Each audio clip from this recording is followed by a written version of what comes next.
Hello dear students, good morning to all of you.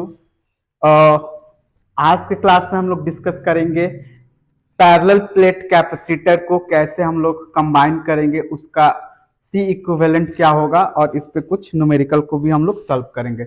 उसके साथ ही साथ हम लोग डिस्कस करेंगे एनर्जी जो होता है वो कैपेसिटर के कॉम्बिनेशन में क्या होता है, उस पे भी हम लोग न्यूमेरिकल सॉल्व करेंगे। ठीक है, लास्ट क्लास में हम लोग ने बच्चों पढ़ा था सीरीज कॉम्बिनेशन ऑफ कैपेसिटर और उस पे कुछ न्यूमेरिकल भी सॉल्व किए थे। तो शुरू करते हैं बच्चों आज का लेक्चर।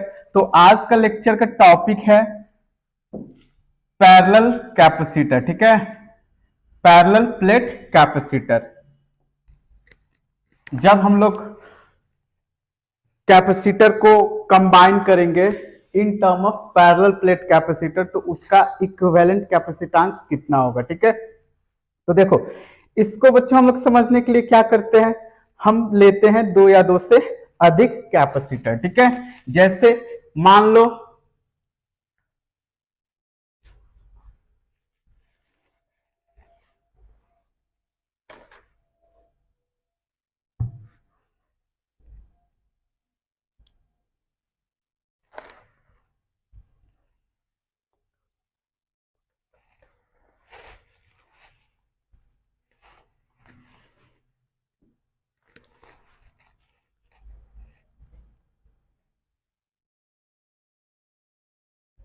कैपेसिटर्स।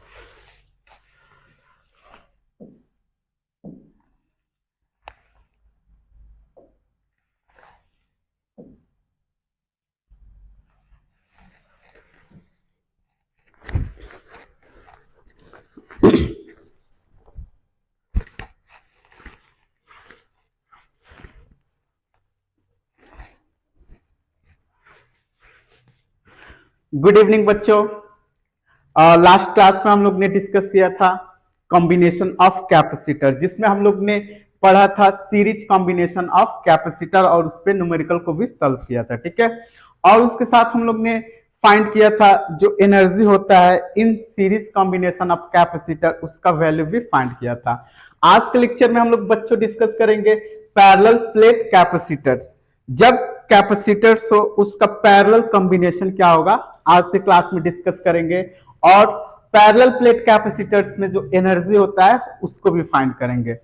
ठीक है, और उसके साथ ही हम लोग बच्चों क्या फाइंड करेंगे, न्यूमेरिकल कुछ प्रीवियस ईयर में पूछा हुआ नीट का सॉल्व करेंगे। तो शुरू करते हैं बच्चों आज का लेक्चर। तो आज का टॉपिक है बच्चों पैरेलल प्लेट कैपेसिटर्स। आज का टॉपिक क्या है बच्चों, पैरेलल प्लेट कैपेसिटर। ठीक है, तो देखो पैरेलल प्लेट कैपेसिटर्स को हम लोग कैसे ज्वाइन करेंगे, इसके लिए हम समझते हैं, मैं कंसीडर करता हूं दो या दो से अधिक कैपेसिटर। ठीक है, मैं तीन कैपेसिटर को लेता हूं। ठीक, मान लेते हैं ये हमारे पास पहला कैपेसिटर है।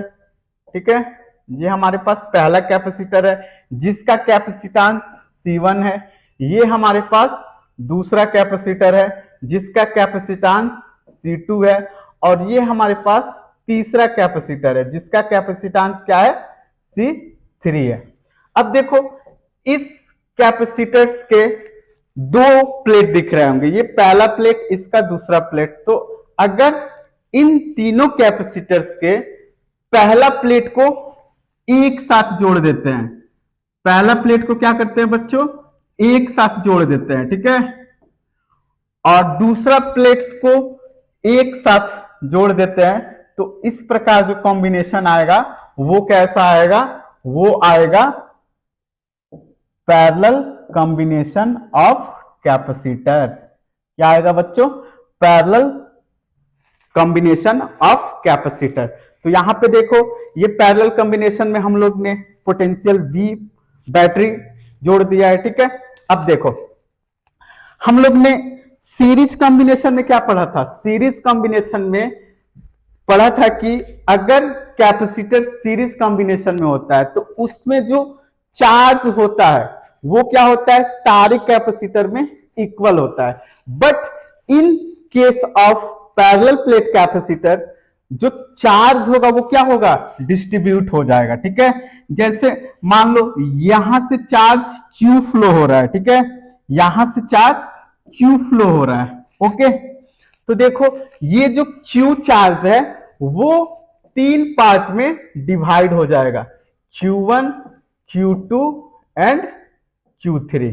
ठीक है, जैसे मान लो एक पाइप हो गया, अगर उस पाइप से हम 3 पाइप को जोड़ देते हैं तो तीनों पाइप से वाटर का फ्लो होगा, अलग अलग होने लगता है। वैसे यहां पे चार्ज होगा वो क्या हो जा रहा है, डिस्ट्रीब्यूट हो जा रहा है, Q1 चार्ज, Q2 चार्ज, यहां पे इसको दे दो तुम लोग C2, यहां पे दे दो C1। ठीक है, तो C1 में जो चार्ज फ्लो हो रहा है वो Q1 है, C2 में Q2 है और C3 में चार्ज Q3 फ्लो हो रहा है। ठीक है, तो इसको कैसे डिफाइन करेंगे बच्चों, इसको हम लोग डिफाइन करेंगे, इसको हम लोग डिफाइन करेंगे when one plate of capacitors is connected with one plate of other capacitor such as combination is called parallel plate capacitor।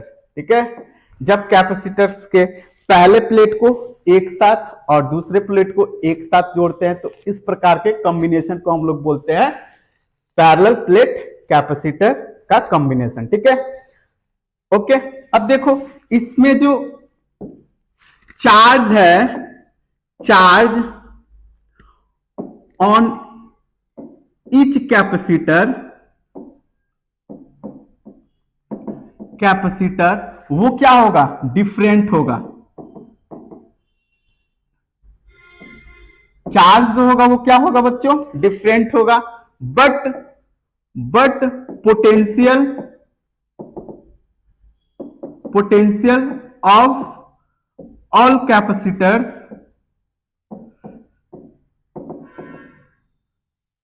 Is equal. Potential क्या होगा बच्चों, इन तीनों कैपेसिटर का जो पोटेंशियल होगा वो क्या होगा, इक्वल होगा। ठीक है, तो देखो हम लोग यहां पे क्या देख रहे हैं कि जो चार्ज Q है वो 3 पार्ट में डिवाइड हो गया है। ठीक है, तो मैं लिख सकता हूं Q equal to Q1 plus Q2 plus Q3।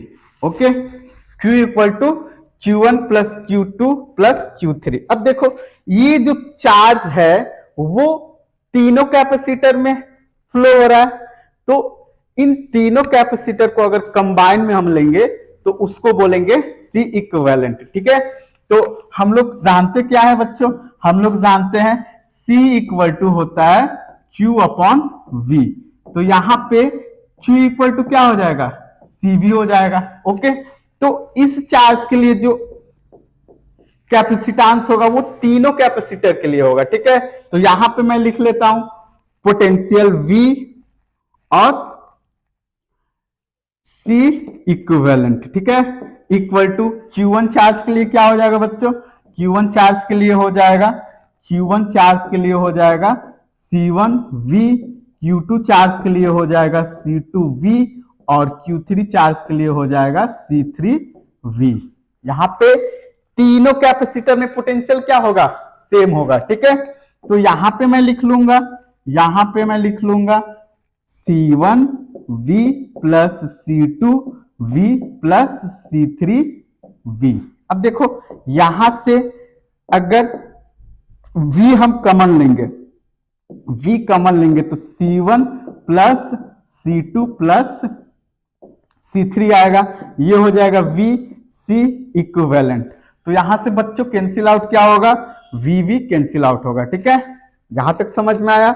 यहां पे हमने क्या किया, V को कैंसिल आउट कर दिया, तो C जो इक्विवेलेंट होगा वो क्या हो जाएगा, C equivalent, C equivalent equal to हो जाएगा C1 plus C2 plus C3। तो सिंपल है, अगर कैपेसिटर पैरेलल में होता है, अगर कैपेसिटर पैरेलल में होता है तो उसका जो कॉम्बिनेशन होगा वो क्या हो जाएगा, सिंपल हम क्या कर देंगे, सारे कैपेसिटर को एक जैसा ऐड कर देंगे, C equivalent equal to C1 plus C2 plus C3। अगर मान लो इस कॉम्बिनेशन में n कैपेसिटर होता तो फॉर्मूला हमारा क्या हो जाता C equivalent equal to C1 plus C2 plus C3 plus C4 dash dash dash Cn। ठीक है, तो यहां तक समझ में आया पैरेलल कॉम्बिनेशन क्या होता है। एक बात याद ध्यान देने वाली है, यहां पे पैरेलल कैपेसिटर में जो चार्ज होता है वो क्या होता है, सेम होता है हर कैपेसिटर पे, और नहीं, चार्ज जो होता है वो क्या होता है, डिफरेंट होता है बच्चों। ठीक है, चार्ज होता है वो डिफरेंट होता है, बट पोटेंशियल डिफरेंस क्या होता है, पोटेंशियल डिफरेंस सेम होता है। ठीक है, अब नेक्स्ट हम लोग देखते हैं एनर्जी स्टोरेज इन कैपेसिटर। जब मान लो कैपेसिटर के कॉम्बिनेशन में, पैरेलल कॉम्बिनेशन में हम बैटरी को सप्लाई करेंगे या बैटरी जोड़ेंगे तो उसमें एनर्जी स्टोर हो जाता है। ठीक है, कैपेसिटर को हम लोग क्या करते हैं, एनर्जी को स्टोर करने के लिए, मीन्स चार्ज उसमें स्टोर होता है। ठीक है, तो उसका एनर्जी कितना होगा। ओके, तो हमारे पास 3 कैपेसिटर है जो कि पैरेलल में जुड़े हुए हैं। ठीक है, ये हो गया C1 C2 C3। ओके, ये कैसे जोड़े हुए हैं, पैरेलल कॉम्बिनेशन जोड़े हुए हैं। तो हम लोग ने एनर्जी इक्वल टू क्या पढ़ा है, एनर्जी इक्वल टू पढ़ा है U इक्वल टू 1/2 CV²। ठीक है, एनर्जी इक्वल टू क्या हम लोग ने पढ़ा है, 1/2 CV²।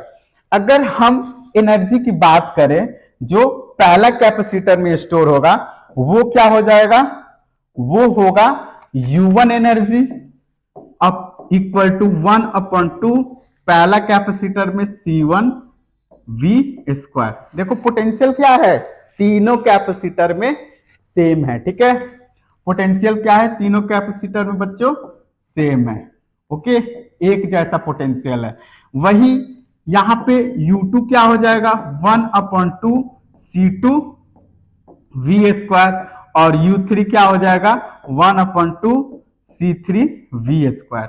अब एनर्जी क्या होता है, एनर्जी जो होता है वो स्केलर होता है, स्केलर को हम लोग इजिली जोड़ सकते हैं। तो ये एनर्जी इस कैपेसिटर के लिए हो गया और ये एनर्जी इस सेकंड वाले कैपेसिटर के लिए हो गया और ये एनर्जी थर्ड वाले कैपेसिटर के लिए। तो ये अलग अलग एनर्जी को स्टोर कर रहे हैं। हमको क्या फाइंड करना है कि इन तीनों कैपेसिटर के कारण एनर्जी कितना स्टोर होगा। ठीक है, तो देखो एनर्जी स्टोर कितना होगा, तो मान लेते हैं जो टोटल एनर्जी स्टोर हुआ वो U मान लेते हैं, टोटल एनर्जी स्टोर। ठीक है, टोटल एनर्जी स्टोर। ठीक है, U1 plus U2 plus U3। ठीक है, तो U टोटल इक्वल टू क्या हो जाएगा, 1/2 C1 V² plus 1/2 C2 V² plus 1/2 C3 V²। ठीक है, तो U टोटल जो होगा एनर्जी स्टोर कैपेसिटर में। अब देखो इसमें से टर्म कॉमन क्या आ जाएगा, कॉमन क्या टर्म आएगा, यहाँ पे V है, सब में V क्या है, सेम है, 1/2 सेम है, तो 1/2 V² कॉमन लेंगे तो बचेगा क्या, C1 plus C2 plus C3। अब देखो हम लोग ने क्या पढ़ा, जो C1 plus C2 plus C3 क्या होता है, C इक्विवेलेंट। ठीक है, इक्विवेलेंट कैपेसिटेंस होता है। तो यहाँ पे जो एनर्जी होगा वो हो जाएगा टोटल एनर्जी स्टोरेज 1/2, इसको मैं लिख लूंगा C इक्विवेलेंट। क्या लिखूंगा, C इक्विवेलेंट, तो C इक्विवेलेंट V²। ठीक है, तो यहां पे ये total energy stored by the capacitor क्या हो जाएगा बच्चों, total energy stored by the capacitor 1/2 C equivalent V²।